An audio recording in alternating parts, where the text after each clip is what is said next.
Donde termina la historia, comienza el enigma. Durante más de 2 siglos, la figura de Napoleón Bonaparte ha estado rodeada no solo de batallas y conquistas, sino también de misterios difíciles de explicar. Documentos perdidos, decisiones inexplicables, rumores de conspiración y una muerte que aún genera dudas.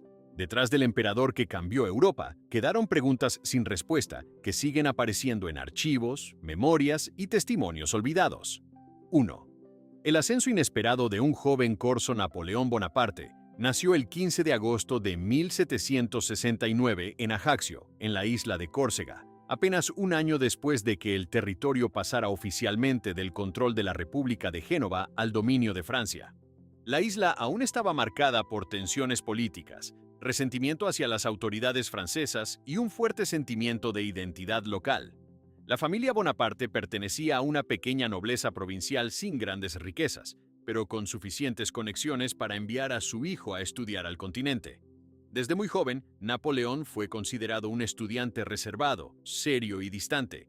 En la escuela militar de Brienne, donde ingresó a los 9 años, sus compañeros lo recordaban como un joven solitario, con un acento extranjero muy marcado y una obsesión constante por la historia militar. Pasaba largas horas leyendo sobre campañas antiguas, especialmente las de Alejandro Magno y Julio César, figuras que parecían ocupar un lugar central en su imaginación. En 1784 fue aceptado en la École Militaire de París, una de las academias militares más prestigiosas de Francia. Allí completó su formación en artillería, una especialidad considerada técnica y rigurosa. A diferencia de otros jóvenes oficiales provenientes de familias aristocráticas, Napoleón no contaba con una red de influencia poderosa dentro del ejército. Sin embargo, sus instructores registraron que poseía una notable capacidad para las matemáticas y una memoria excepcional para el estudio de mapas, distancias y movimientos de tropas. En 1785, con solo 16 años, recibió su comisión como subteniente de artillería en el ejército francés. Durante sus primeros años de servicio, Napoleón permaneció en posiciones relativamente discretas. Francia atravesaba una crisis política profunda que pronto desembocaría en la Revolución de 1789. El colapso del antiguo régimen provocó una reorganización completa de las estructuras militares. Muchos oficiales aristócratas abandonaron el ejército o fueron apartados, creando un vacío inesperado dentro de la jerarquía. Para jóvenes oficiales con formación técnica y ambición, aquel momento representó una oportunidad que pocas veces se había visto en la historia del país. Napoleón comenzó a destacar durante el asedio de Tolón en 1793. La ciudad había caído en manos de fuerzas realistas que contaban con apoyo británico. Como oficial de artillería, Bonaparte propuso una estrategia precisa para tomar las posiciones clave que protegían el puerto. Su plan consistía en concentrar la artillería en puntos específicos, desde los cuales sería posible obligar a la flota británica a retirarse. La operación fue ejecutada con rapidez y el resultado cambió el rumbo del asedio. Cuando las fuerzas revolucionarias recuperaron Tolón, varios informes militares mencionaron directamente el papel del joven oficial corso en la victoria. Ese episodio marcó el inicio de su ascenso. Con apenas 24 años fue ascendido a general de brigada. Para muchos observadores dentro del ejército, aquel ascenso resultó sorprendente. Francia se encontraba en plena agitación política y los cambios de poder eran constantes. Pero incluso en ese contexto, la velocidad con la que Napoleón avanzó en la jerarquía militar llamó la atención de sus contemporáneos. En los años siguientes, su nombre apareció repetidamente en informes estratégicos y despachos militares. En 1795 recibió una tarea delicada en París. Sectores monárquicos organizaban un levantamiento contra el gobierno revolucionario. Las autoridades necesitaban un oficial dispuesto a actuar con rapidez para impedir que la revuelta tomara el control de la capital. Napoleón ordenó desplegar artillería en puntos clave de la ciudad, y cuando los insurgentes avanzaron hacia el centro, las tropas abrieron fuego. El levantamiento fue sofocado en pocas horas. Ese episodio, recordado por algunos cronistas como una acción decisiva y brutal, consolidó su reputación como un comandante capaz de actuar sin vacilaciones. Poco después fue nombrado comandante del ejército de Italia. En ese momento, la campaña italiana no era considerada una prioridad estratégica para Francia. Las tropas estaban mal abastecidas y el frente parecía secundario frente a otros conflictos europeos. Cuando Napoleón llegó al mando en 1796, muchos oficiales veteranos observaron con escepticismo a aquel general de 26 años. Sin embargo, en cuestión de meses, la situación cambió por completo. Napoleón reorganizó las fuerzas disponibles y comenzó una serie de maniobras rápidas contra los ejércitos austriacos y piamonteses. Sus órdenes se caracterizaban por movimientos inesperados, marchas forzadas y ataques concentrados contra puntos vulnerables del enemigo. Entre 1796 y 1797, el ejército de Italia obtuvo una cadena de victorias que sorprendió a las cortes europeas. Ciudades importantes cayeron bajo control francés y el equilibrio militar en el norte de Italia se transformó rápidamente. Durante esas campañas comenzaron a circular testimonios sobre el estilo de liderazgo de Napoleón. Soldados y oficiales registraron que el general recorría los campamentos personalmente, hablaba con las tropas y memorizaba nombres de oficiales subalternos. También existían relatos sobre su capacidad para trabajar durante largas noches revisando mapas y redactando órdenes detalladas. Algunos de sus ayudantes afirmaron que podía dictar varias cartas al mismo tiempo a distintos secretarios, cada una destinada a diferentes comandantes en el frente. Mientras las victorias militares se acumulaban, su figura empezó a adquirir una dimensión política inesperada. Los periódicos franceses publicaban informes sobre las campañas italianas y el nombre de Bonaparte comenzó a aparecer con frecuencia en los titulares. En una Francia todavía marcada por la inestabilidad revolucionaria, el éxito militar ofrecía una imagen de orden y control que muchos sectores del gobierno necesitaban proyectar. Al mismo tiempo, Napoleón desarrolló una relación cada vez más directa con los círculos de poder en París. Sus despachos militares no solo describían batallas, también incluían análisis políticos y propuestas estratégicas sobre el futuro de los territorios ocupados. Algunos miembros del directorio, el gobierno que controlaba Francia en ese momento, empezaron a considerar que aquel joven general no era simplemente un comandante eficiente, sino una figura con ambiciones más amplias. En menos de una década, el oficial reservado que había llegado desde una isla periférica del Mediterráneo se había convertido en uno de los nombres más influyentes dentro del ejército francés. Para 1797, tras la firma del Tratado de Campo Formio con Austria, Napoleón regresó a Francia como un comandante victorioso cuya popularidad superaba la de muchos líderes políticos. Su ascenso había sido tan rápido que incluso algunos aliados dentro del gobierno comenzaron a preguntarse hasta dónde podía llegar su influencia. Ese momento marcó un punto de inflexión silencioso en la historia europea. Dentro del complejo escenario político de la Francia revolucionaria, un general de apenas 28 años había demostrado que podía derrotar ejércitos enteros, reorganizar territorios y movilizar miles de soldados con una eficacia que pocos comandantes de su tiempo habían mostrado. A partir de entonces, su nombre empezó a aparecer no solo en informes militares, sino también en conversaciones sobre el futuro del poder en Francia. 2. Los primeros rumores sobre su ambición ilimitada. A finales de la década de 1790, mientras Napoleón Bonaparte consolidaba su reputación como uno de los generales más exitosos del ejército francés, comenzaron a aparecer comentarios discretos entre oficiales, diplomáticos y funcionarios del gobierno que sugerían algo más que talento militar. Francia todavía se encontraba en un periodo de inestabilidad política después de los años más intensos de la Revolución. El directorio gobernaba el país con dificultad, enfrentando crisis económicas, conflictos internos y guerras constantes contra varias potencias europeas. En ese contexto, las victorias de Napoleón en Italia lo convirtieron en una figura extremadamente popular, tanto dentro del ejército como entre la población civil. Los informes enviados desde el frente italiano no solo describían operaciones militares. Muchos documentos revelaban que Bonaparte tomaba decisiones administrativas y políticas en los territorios conquistados con una autonomía inusual para un general en campaña. Establecía gobiernos provisionales, reorganizaba sistemas fiscales y redactaba decretos que afectaban directamente a ciudades y regiones enteras. Estas acciones no siempre pasaban por la aprobación inmediata del directorio en París. Algunos miembros del gobierno comenzaron a notar que las órdenes emitidas por el general parecían diseñadas no solo para ganar batallas, sino también para consolidar una estructura de poder personal en los territorios bajo su control. Entre sus oficiales más cercanos, también circulaban observaciones sobre su comportamiento. Varios testimonios recogidos en memorias militares escritas años después mencionan que Napoleón hablaba con frecuencia sobre la historia de los grandes imperios. Durante reuniones nocturnas en los cuarteles, analizaba campañas antiguas y comparaba las estrategias de comandantes históricos. En esas conversaciones aparecían repetidamente nombres como Alejandro Magno, Julio César y Aníbal.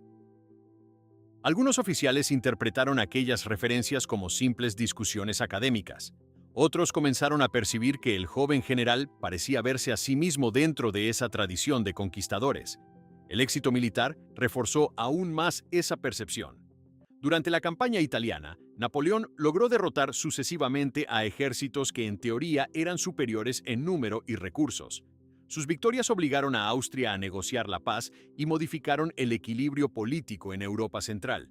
Mientras estas noticias llegaban a Francia, los periódicos publicaban artículos que describían a Bonaparte como el salvador de la República. Las celebraciones públicas en varias ciudades francesas comenzaron a incluir su nombre en discursos oficiales. La construcción de esa imagen pública no pasó desapercibida para los líderes políticos del directorio. En privado, algunos funcionarios comenzaron a expresar preocupación.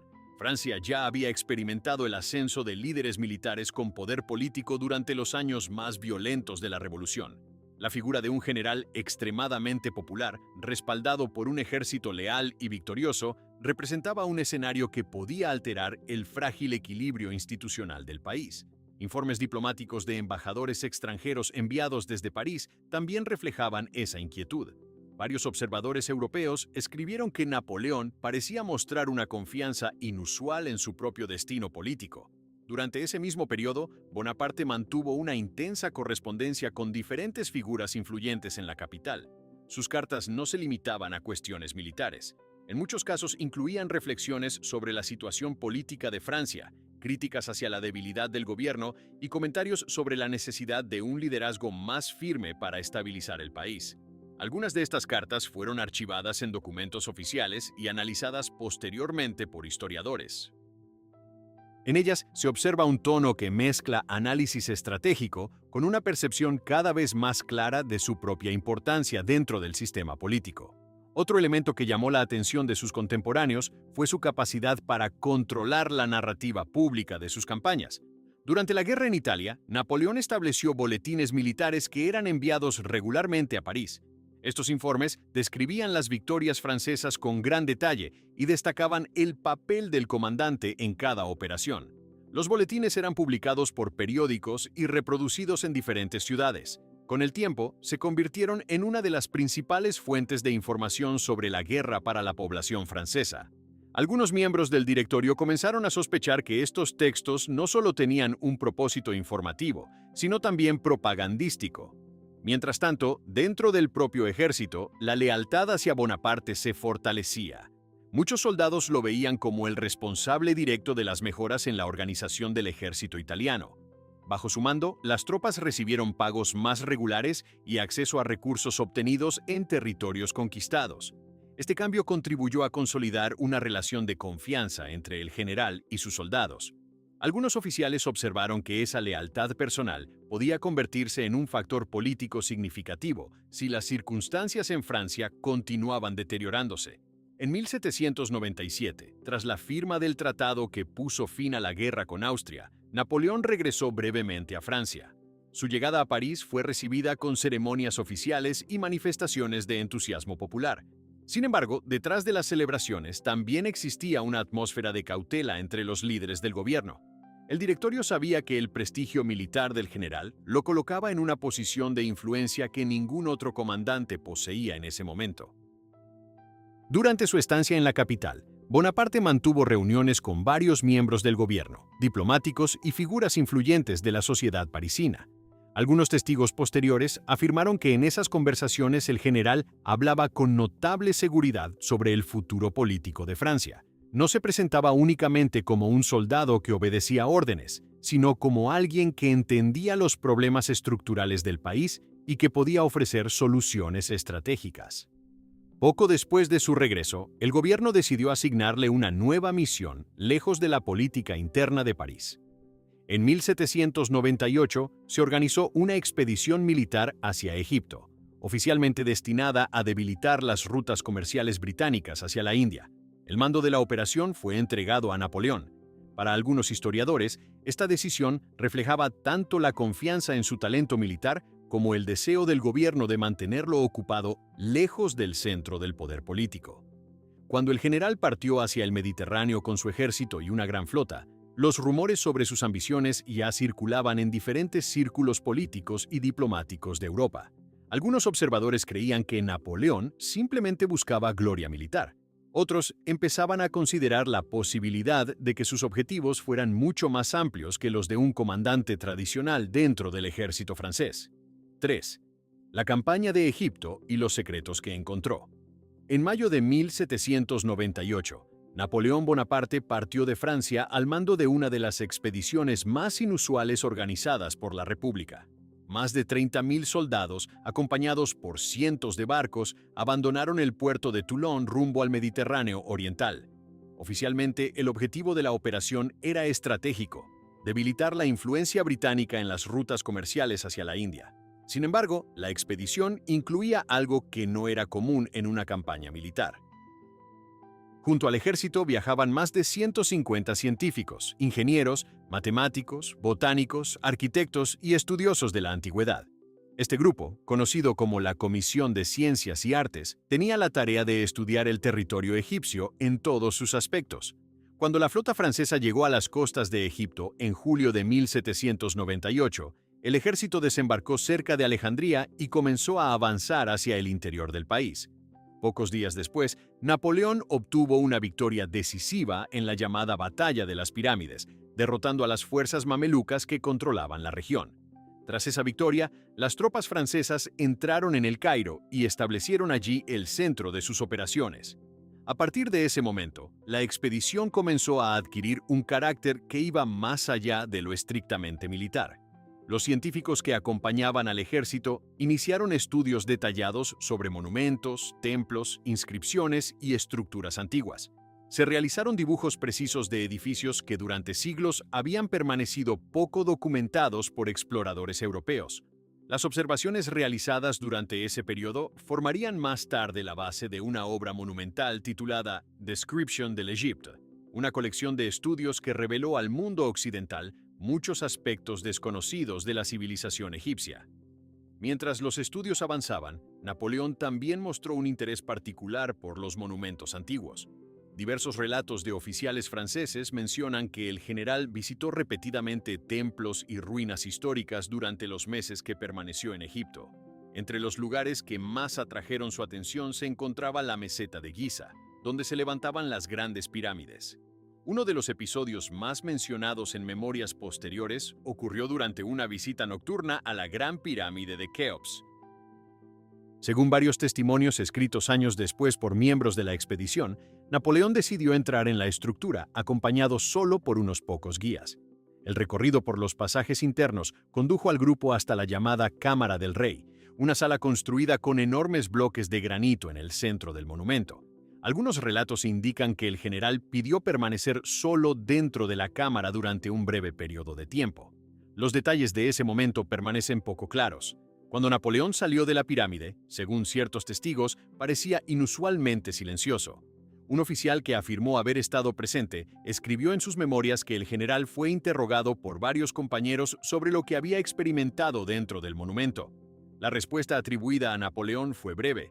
Dijo que, aunque lo explicara, nadie le creería. Esa frase fue citada en diferentes publicaciones posteriores, aunque la exactitud del relato ha sido debatida por historiadores. Más allá de ese episodio, la expedición produjo descubrimientos importantes desde el punto de vista científico. En 1799, un grupo de ingenieros franceses que trabajaban en la fortificación de una posición cerca de la ciudad de Rosetta encontró una piedra de basalto negro cubierta con inscripciones en 3 sistemas de escritura distintos. El objeto, que más tarde sería conocido como la Piedra de Rosetta, contenía el mismo texto en griego, demótico y jeroglíficos egipcios. Ese hallazgo se convertiría posteriormente en la clave que permitió descifrar el sistema de escritura jeroglífica siglos después de que su significado se hubiera perdido. Mientras los científicos realizaban estos estudios, la situación militar de la expedición comenzó a complicarse. En agosto de 1798, la flota francesa anclada en la bahía de Abukir fue destruida por la Marina británica comandada por el almirante Horatio Nelson. La derrota dejó al ejército de Napoleón aislado en Egipto, sin una conexión directa con Francia. A partir de ese momento, la campaña militar se transformó en una operación mucho más difícil. A pesar de las dificultades estratégicas, Napoleón continuó organizando expediciones científicas hacia diferentes regiones del país. Equipos de investigadores recorrieron el Valle del Nilo, documentando templos en Luxor, Karnak y otras ciudades antiguas. También se realizaron estudios sobre la geografía, la fauna y la agricultura del territorio egipcio. Muchos de estos trabajos se llevaron a cabo bajo condiciones extremadamente difíciles, en medio de conflictos militares y tensiones con las poblaciones locales. En 1799, tras varios meses de campaña, Napoleón tomó una decisión que sorprendió incluso a algunos de sus oficiales más cercanos. Abandonó Egipto en secreto y regresó a Francia a bordo de una pequeña flotilla que logró evitar el bloqueo británico. El mando del ejército fue dejado en manos del general Jean-Baptiste Kleber. Cuando Bonaparte llegó a París meses después, la situación política del país había cambiado significativamente. La expedición egipcia no había logrado establecer un control duradero sobre el territorio, pero había producido una enorme cantidad de información científica y arqueológica. Los documentos recopilados por los investigadores franceses comenzaron a circular por Europa en los años siguientes, despertando un nuevo interés por la historia del antiguo Egipto. En cuanto a Napoleón, su paso por Egipto dejó varias escenas que continuaron generando curiosidad entre quienes estudiaban su vida. Entre ellas, la visita a la Gran Pirámide y el comentario atribuido al general tras salir de su interior siguieron apareciendo en relatos biográficos y testimonios de contemporáneos. Los detalles exactos de lo que ocurrió durante aquel momento dentro de la estructura permanecieron sin explicación clara en los registros históricos. 4. El momento exacto en que decidió convertirse en emperador. Cuando Napoleón Bonaparte regresó a Francia en octubre de 1799 después de abandonar la campaña en Egipto, encontró un país profundamente inestable. El directorio, que gobernaba la República desde 1795, atravesaba una crisis política y económica cada vez más evidente. La corrupción, las luchas internas y el desgaste provocado por años de guerra habían debilitado seriamente la autoridad del gobierno. En muchas regiones del país persistían levantamientos, mientras que en el exterior, varias potencias europeas continuaban enfrentándose a Francia en nuevos frentes militares. El regreso de Napoleón ocurrió en ese contexto de incertidumbre. A pesar de que la expedición egipcia no había logrado una victoria decisiva, su reputación militar seguía intacta entre amplios sectores de la población y del ejército. En París, su nombre continuaba asociado a las campañas victoriosas en Italia y a la imagen de un comandante capaz de imponer orden en momentos de crisis. Pocos días después de su llegada, comenzó a reunirse con diversas figuras políticas influyentes. Entre ellas se encontraba Emmanuel Joseph Sieyès, uno de los miembros del directorio que había llegado a la conclusión de que el sistema político existente ya no podía mantenerse. Sieyès buscaba una forma de reorganizar el gobierno mediante una nueva constitución que reemplazara al directorio por un sistema más fuerte y centralizado. Sin embargo, para ejecutar ese plan, necesitaba el respaldo de un líder militar capaz de garantizar el control del ejército y evitar un posible levantamiento. Napoleón apareció rápidamente como la figura adecuada para ese papel. Durante varias semanas se desarrollaron conversaciones discretas entre el general y los conspiradores que planeaban reorganizar el poder político en Francia. El plan consistía en trasladar temporalmente las cámaras legislativas fuera de París bajo el argumento de una supuesta amenaza contra el gobierno. Una vez reunidos en un lugar más controlado, los legisladores serían presionados para aceptar la creación de un nuevo sistema político. El 9 de noviembre de 1799, según el calendario revolucionario conocido como el 18 de Brumario, comenzó la operación. Las cámaras legislativas fueron trasladadas al Palacio de Saint-Cloud, a las afueras de París. Napoleón recibió el mando de las tropas encargadas de proteger la sesión. Sin embargo, cuando el plan comenzó a desarrollarse, la situación dentro de las cámaras se volvió caótica. Algunos diputados sospecharon que se estaba intentando llevar a cabo un golpe de Estado y reaccionaron con protestas y acusaciones abiertas contra el general. Los relatos de aquel día describen momentos de gran tensión. Napoleón entró en una de las cámaras legislativas para dirigirse a los diputados, pero su intervención fue recibida con gritos y acusaciones. Algunos legisladores llegaron a rodearlo exigiendo que fuera declarado fuera de la ley. La situación se volvió tan inestable que los oficiales presentes decidieron intervenir. Finalmente, las tropas expulsaron a los diputados más opositores y el poder del directorio quedó oficialmente disuelto. En los días siguientes se estableció un nuevo sistema político conocido como el consulado. Según la nueva constitución, el poder ejecutivo estaría en manos de 3 cónsules. Sin embargo, el primer cónsul, cargo que fue ocupado por Napoleón, concentraba la mayor parte de la autoridad. Desde ese momento, Bonaparte se convirtió en la figura central del gobierno francés. Durante los años siguientes, el nuevo régimen consolidó su poder mediante una serie de reformas administrativas, económicas y legales. Napoleón reorganizó el sistema fiscal, estableció el Banco de Francia y promovió la redacción de un nuevo código legal que más tarde sería conocido como el Código Napoleónico. Estas reformas contribuyeron a estabilizar el país después de una década marcada por revoluciones y conflictos internos. Al mismo tiempo, el ejército continuó siendo un elemento fundamental en la estructura de poder. Las campañas militares contra las potencias europeas continuaron y varias victorias consolidaron la posición del gobierno. La popularidad de Napoleón aumentó tanto dentro de Francia como en los territorios que quedaron bajo influencia francesa. En 1802, un nuevo cambio institucional reforzó aún más su autoridad. Un plebiscito nacional aprobó la modificación de la Constitución para convertir a Napoleón en cónsul vitalicio. Esta decisión significaba que su mandato ya no estaría limitado por un periodo específico. El paso fue interpretado por muchos observadores como una transición gradual hacia una forma de poder mucho más cercana a una monarquía que a una república revolucionaria. Durante ese periodo, comenzaron a circular discusiones dentro de los círculos políticos y militares sobre la posibilidad de restaurar formalmente un título imperial. Algunos partidarios de Napoleón argumentaban que Francia necesitaba una figura permanente que garantizara estabilidad frente a las amenazas externas.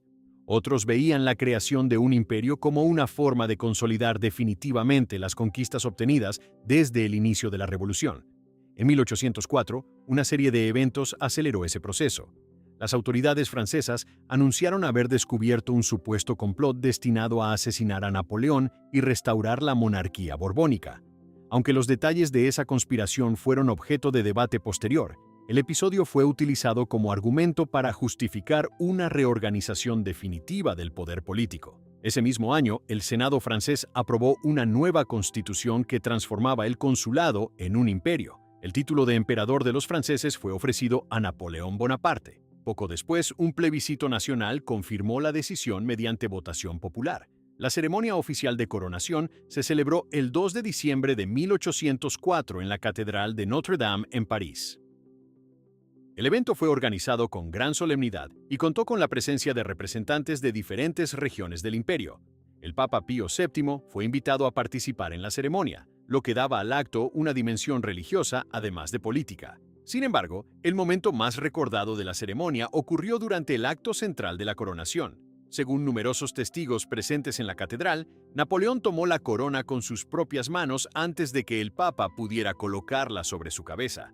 Luego se coronó a sí mismo y posteriormente colocó una segunda corona sobre la cabeza de su esposa, Josefina. Ese gesto fue interpretado por muchos contemporáneos como una señal clara de la forma en que Napoleón concebía su poder. A diferencia de los monarcas tradicionales que recibían su autoridad como un derecho heredado o concedido por la Iglesia, el nuevo emperador parecía presentar su posición como el resultado directo de su propio ascenso político y militar. A partir de ese momento, Francia dejó oficialmente de ser una república. El general que 15 años antes había sido un joven oficial de artillería en una isla periférica del Mediterráneo se había convertido en emperador de uno de los imperios más poderosos de Europa. 5. Las decisiones inexplicables durante la invasión de Rusia. En junio de 1812, Napoleón Bonaparte reunió uno de los ejércitos más grandes que Europa había visto hasta ese momento. La fuerza, conocida como la Grande Armée, estaba compuesta por más de 600.000 soldados provenientes no solo de Francia, sino también de diversos territorios aliados y estados bajo influencia francesa. El objetivo oficial de la campaña era obligar al Imperio ruso, gobernado por el zar Alejandro I, a volver a cumplir el sistema de bloqueo continental contra Gran Bretaña, una política económica impulsada por Napoleón para debilitar al comercio británico. El 24 de junio de 1812, la Grande Armée cruzó el río Niemen e inició el avance hacia el interior del Imperio ruso. Desde el comienzo, los comandantes franceses esperaban que el ejército ruso aceptara una batalla decisiva cerca de la frontera. Sin embargo, la estrategia adoptada por los generales rusos fue diferente. En lugar de enfrentar directamente al ejército invasor, comenzaron a retirarse progresivamente hacia el interior del territorio, destruyendo suministros y recursos en su camino. Este método, que más tarde sería conocido como la estrategia de tierra quemada, obligaba al ejército francés a avanzar cada vez más lejos de sus líneas de abastecimiento. A medida que las semanas pasaban, la situación logística se volvía más complicada. Las distancias eran enormes, los caminos eran precarios y el sistema de transporte no podía sostener adecuadamente a un ejército tan numeroso. Muchos soldados comenzaron a sufrir hambre, enfermedades y agotamiento incluso antes de enfrentar grandes combates. A pesar de estas dificultades, Napoleón continuó ordenando el avance. Durante el verano de 1812, el ejército francés logró ocupar varias ciudades importantes mientras perseguía a las fuerzas rusas en retirada. Finalmente, en septiembre, ambos ejércitos se enfrentaron en la batalla de Borodino, una de las confrontaciones más sangrientas de las guerras napoleónicas. El combate duró todo un día y produjo decenas de miles de bajas en ambos bandos. Aunque el ejército ruso se retiró después de la batalla, no fue destruido completamente, y la victoria francesa no resultó decisiva. Tras Borodino, el camino hacia Moscú quedó abierto. El 14 de septiembre de 1812, las tropas de Napoleón entraron en la ciudad. Sin embargo, Moscú no ofrecía la imagen que los comandantes franceses esperaban encontrar. Gran parte de la población había abandonado la ciudad antes de la llegada del ejército invasor. Pocas horas después de la entrada de las tropas, comenzaron a aparecer incendios en distintos sectores de Moscú. En los días siguientes, el fuego se extendió y destruyó amplias zonas de la ciudad. La destrucción de Moscú cambió radicalmente la situación estratégica. Napoleón esperaba que la captura de la antigua capital rusa obligara al zar Alejandro I a negociar la paz.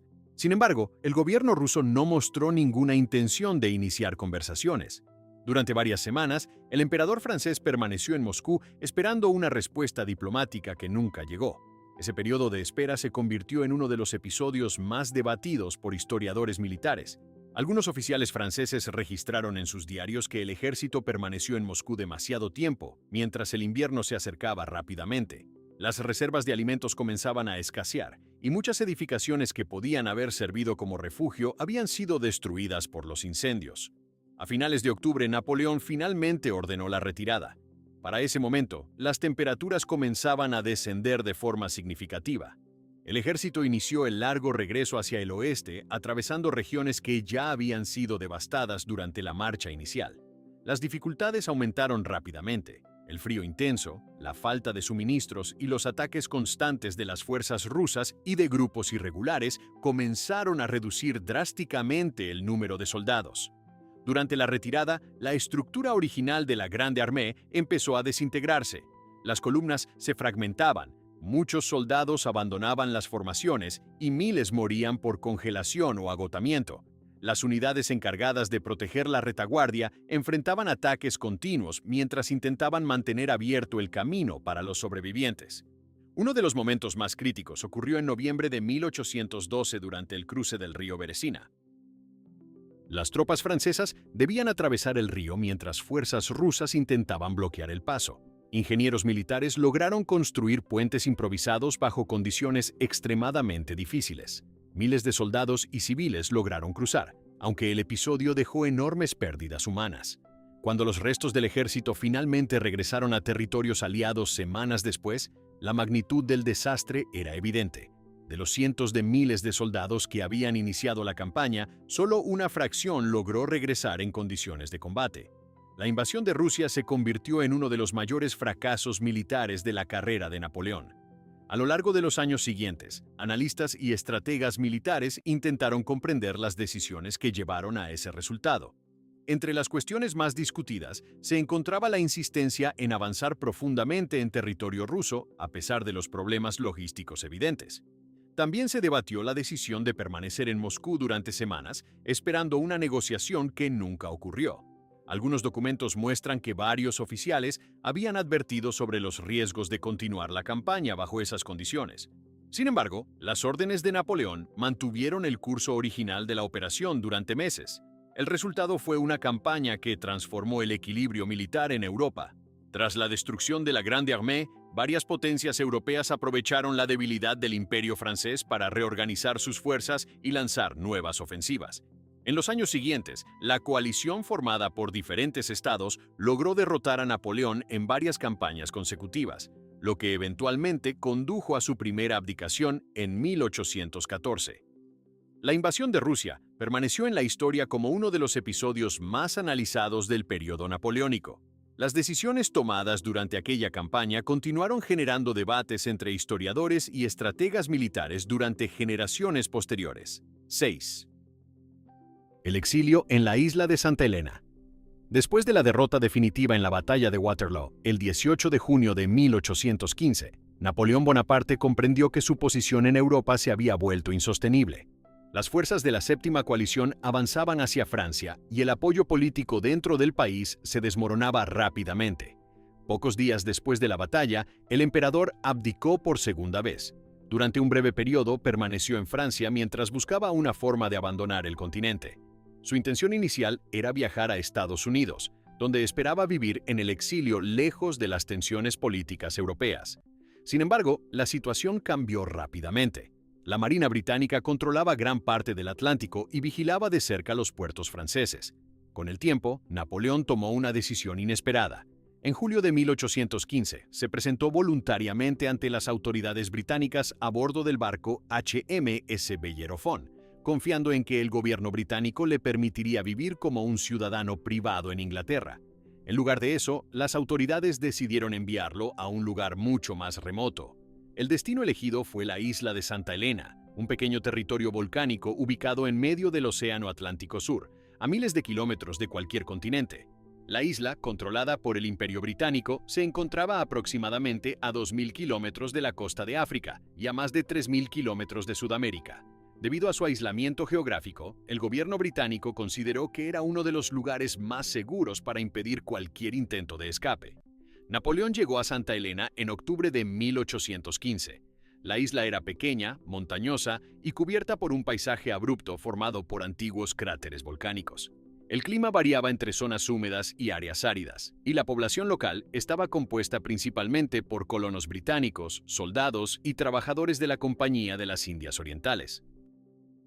Inicialmente, Napoleón fue alojado en una residencia provisional llamada The Briars, mientras se preparaba su lugar de residencia permanente.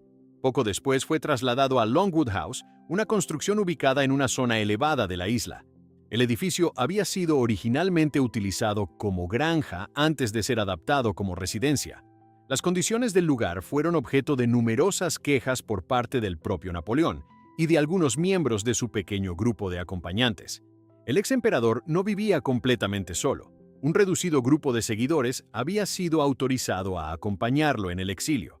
Entre ellos se encontraban varios oficiales leales, sirvientes y algunos miembros de su círculo personal que habían decidido permanecer a su lado después de la caída del imperio. También estaba presente el médico personal que debía supervisar su estado de salud. La vida cotidiana en Santa Elena estaba marcada por una estricta vigilancia. El gobernador de la isla, Sir Hudson Lowe, había recibido instrucciones claras del gobierno británico: impedir cualquier posibilidad de fuga. Las autoridades establecieron patrullas constantes alrededor de la residencia de Napoleón y restringieron sus desplazamientos dentro de la isla. Durante la noche, se realizaban controles regulares para confirmar su presencia en Longwood House. La relación entre Napoleón y el gobernador Lowe se volvió tensa con el paso del tiempo. Diversos documentos escritos por los acompañantes del ex emperador describen frecuentes desacuerdos sobre las reglas impuestas por la administración británica. Napoleón consideraba que muchas de esas medidas eran innecesarias y humillantes, mientras que las autoridades afirmaban que simplemente cumplían con las órdenes de garantizar que no pudiera escapar. A pesar del aislamiento, Napoleón mantuvo una rutina relativamente estructurada durante sus años en la isla. Pasaba largas horas leyendo, dictando memorias y conversando con sus acompañantes sobre los acontecimientos de su vida. Muchas de estas conversaciones fueron registradas por quienes vivían con él, y más tarde se publicaron en diferentes memorias y relatos históricos. En esas sesiones, Napoleón analizaba sus campañas militares, sus decisiones políticas y los eventos que habían llevado al ascenso y caída de su imperio. También dedicaba tiempo a estudiar historia, literatura y geografía. Algunas descripciones de la época señalan que caminaba regularmente por los alrededores de Longwood cuando las autoridades lo permitían. La salud del ex emperador comenzó a deteriorarse gradualmente durante los últimos años de su exilio. Los informes médicos mencionan episodios frecuentes de dolor abdominal, debilidad y fatiga. Los síntomas se volvieron más intensos hacia finales de 1820 y comienzos de 1821. Los médicos presentes en la isla intentaron tratarlo con los recursos disponibles, aunque las condiciones médicas de la época eran limitadas. El 5 de mayo de 1821, Napoleón Bonaparte murió en Longwood House a los 51 años de edad. Tras su fallecimiento, se realizó una autopsia para determinar la causa de la muerte. Los médicos que participaron en el examen concluyeron que había fallecido debido a una enfermedad estomacal, posiblemente un cáncer gástrico. El informe fue firmado por varios médicos presentes en la isla. Después de la autopsia, el cuerpo fue enterrado en un valle de Santa Elena conocido como el Valle del Geranio. La tumba fue construida en un lugar rodeado de vegetación, relativamente apartado de las zonas habitadas de la isla. Durante años, ese sitio se convirtió en un punto de visita para quienes llegaban al remoto territorio. A pesar del informe médico oficial, las circunstancias del exilio y las tensiones que rodearon la vida de Napoleón en Santa Elena continuaron generando preguntas entre historiadores y observadores posteriores. Las restricciones impuestas durante su cautiverio, las condiciones del lugar donde vivía y la relación conflictiva con el gobernador británico formaron parte de un capítulo final de su vida que permaneció rodeado de debate histórico durante décadas posteriores. 7. La muerte de Napoleón y las sospechas de envenenamiento. Napoleón Bonaparte murió el 5 de mayo de 1821 en Longwood House, su residencia en la isla de Santa Elena, después de casi 6 años de exilio bajo supervisión británica. En sus últimos meses de vida, su salud se había deteriorado de forma evidente. Los informes médicos describían dolores abdominales intensos, pérdida de apetito, debilidad constante y episodios de vómitos. A medida que los síntomas se agravaban, el ex emperador pasaba cada vez más tiempo en cama, atendido por su médico personal y por los pocos acompañantes que permanecían con él en la isla. Tras su muerte, las autoridades británicas ordenaron realizar una autopsia oficial para determinar la causa exacta del fallecimiento. El examen se llevó a cabo el 6 de mayo de 1821, en presencia de varios médicos, tanto británicos como miembros del pequeño círculo que había acompañado a Napoleón durante su exilio. El informe final describía una lesión grave en el estómago, compatible con un cáncer gástrico avanzado.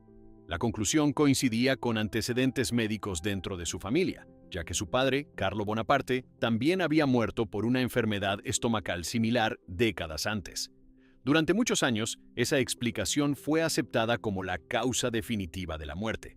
Sin embargo, con el paso del tiempo comenzaron a surgir dudas en ciertos círculos históricos. Algunos de los acompañantes de Napoleón que más tarde publicaron memorias sobre su estancia en Santa Elena mencionaron que los síntomas que había experimentado podían interpretarse de distintas maneras. En esos relatos aparecieron por primera vez insinuaciones de que su muerte podría haber estado relacionada con una intoxicación lenta. Las sospechas adquirieron una nueva dimensión más de un siglo después. En la década de 1960, varios investigadores comenzaron a estudiar mechones de cabello que habían sido conservados como reliquias históricas desde el momento de su muerte. Durante el siglo XIX era relativamente común que familiares o seguidores conservaran fragmentos de cabello de figuras importantes. Algunos de esos mechones atribuidos a Napoleón habían permanecido en colecciones privadas y museos. En 1961, científicos que analizaron una de esas muestras utilizando técnicas químicas modernas detectaron niveles de arsénico considerablemente superiores a los que se consideran normales en el cuerpo humano. El arsénico era conocido históricamente como una sustancia tóxica que, administrada en pequeñas cantidades durante largos periodos, podía provocar un envenenamiento progresivo difícil de detectar con los métodos médicos del siglo XIX. El descubrimiento provocó un intenso debate entre historiadores, toxicólogos y especialistas en medicina forense. Algunos investigadores sugirieron que la presencia de arsénico podría indicar que Napoleón había sido víctima de un envenenamiento deliberado durante su estancia en Santa Elena. Según esa interpretación, el veneno habría sido administrado gradualmente durante meses o incluso años, produciendo síntomas similares a los de una enfermedad estomacal grave. Las preguntas sobre quién podría haber tenido un motivo para llevar a cabo un acto así comenzaron a aparecer en diversas publicaciones. Algunos autores señalaron a posibles conspiraciones políticas, argumentando que ciertas potencias europeas podrían haber preferido eliminar definitivamente cualquier posibilidad de regreso del antiguo emperador. Otros señalaron conflictos personales dentro del reducido círculo de personas que vivían con él en la isla. Sin embargo, otras investigaciones posteriores ofrecieron explicaciones alternativas. Algunos científicos analizaron muestras adicionales de cabello atribuidas a Napoleón tomadas en diferentes momentos de su vida, incluso antes de su exilio. Sorprendentemente, varios de esos análisis también mostraron niveles elevados de arsénico. Esto llevó a algunos expertos a plantear la posibilidad de que la sustancia estuviera presente en el entorno cotidiano de la época. Durante el siglo XIX, el arsénico era utilizado con frecuencia en diversos productos domésticos. Aparecía en pigmentos utilizados para fabricar pinturas, en tintes textiles e incluso en ciertos materiales de decoración interior. Algunos investigadores propusieron que el papel tapiz de Longwood House, que contenía pigmentos verdes populares en ese periodo, podría haber liberado pequeñas cantidades de arsénico al ambiente en condiciones de humedad. Esta teoría sugirió que Napoleón podría haber estado expuesto durante años a concentraciones bajas del elemento químico sin que se tratara necesariamente de un envenenamiento intencional. Otros estudios también indicaron que el arsénico estaba presente en algunos medicamentos utilizados en el siglo XIX para tratar diferentes enfermedades, lo que complicaba aún más la interpretación de los resultados. El debate continuó durante décadas. Algunos análisis realizados en el siglo XXI confirmaron nuevamente la presencia de arsénico en muestras de cabello atribuidas al emperador, pero también señalaron que concentraciones similares se encontraban en otras personas que vivieron en la misma época. Estas observaciones reforzaron la idea de que la exposición ambiental a esa sustancia podría haber sido relativamente común en ciertos contextos históricos. Mientras tanto, los registros médicos originales de la autopsia continuaron siendo objeto de estudio. El informe redactado en 1821 describía una lesión extensa en el estómago que muchos especialistas modernos consideran consistente con un cáncer gástrico avanzado. Este tipo de enfermedad también coincide con varios de los síntomas documentados durante los últimos meses de la vida de Napoleón.